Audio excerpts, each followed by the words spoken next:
నేడు కప్పలకు పెళ్లి జరుగుతోంది. పూర్వం కప్పలకు పెళ్లి చేస్తే వర్షం పడుతుంది అని పెద్దల మాట. వరుణ దేవుడు కడవలతో నీళ్లను ఒంపినట్లుగా ఉంది. ఊరు వాడలు వర్షపు నీటితో నిండిపోయాయి. స్వర్గాధిపతి ఇంద్రుడు రథమెక్కి ముందుకు సాగిపోతున్నాడు. ఆ రథం యొక్క వేగానికి రథచక్రాల నుండి పుట్టిన గాలి చెట్లను అటు ఇటు కదుపుతోంది. పెళ్లికి వచ్చిన బంధువులకు విసనకర్రలతో విసురుట పూర్వకాలపు ఆచారం. ఆ పనిని ఇంద్రుడు చెట్లతో చేయిస్తున్నట్లుంది. ఇంద్రుని రథచక్రాలు బండరాళ్లపై నుండి వేగంగా ముందుకు వెళుతున్నాయి. వాటి నుండి పుట్టే శబ్దం పెళ్లికి మంగళవాయిద్యాలు, మేఘ గర్జనలు, ఉరుములు వాయించినట్లుగా ఉంది.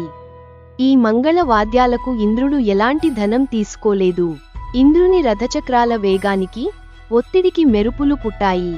అవి చూడడానికి పెళ్లి సందర్భంలో కాల్చే బాణసంచావలే ఉన్నాయి.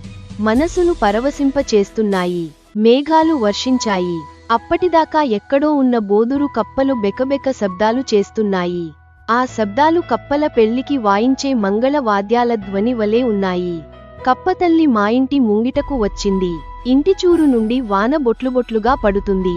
కురిసిన వర్షపు నీటిలో కప్పలు ఆనందంగా ఎగురుతూ నాట్యం చేస్తున్నాయి.